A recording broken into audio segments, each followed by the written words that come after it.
tengok dia bukan tengok kau tau. Betul. Watak dia pun nama aku pula tu. Oh Kamal, nama watak dia. Kamal. Yo.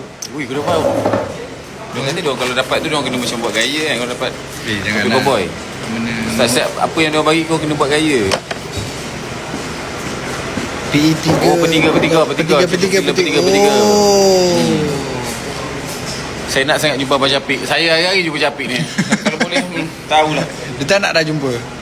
Bagi misal kita sama. Abang Syafiq, Nah. dia nak air apa? Tak air sparkling ada. Sparkling. Tapi kunci kereta I kat mana?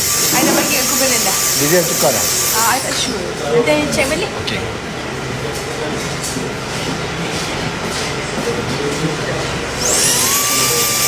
Mimi tak ada, Mimi kat rumah lah. Syafiq sini 60 je kan? Si yang sama. Fresh ni.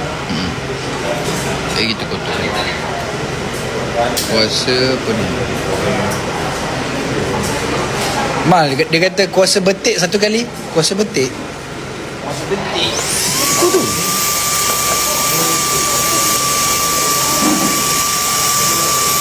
Polis ke askar? Polis ke askar? Teka. Polis ke askar?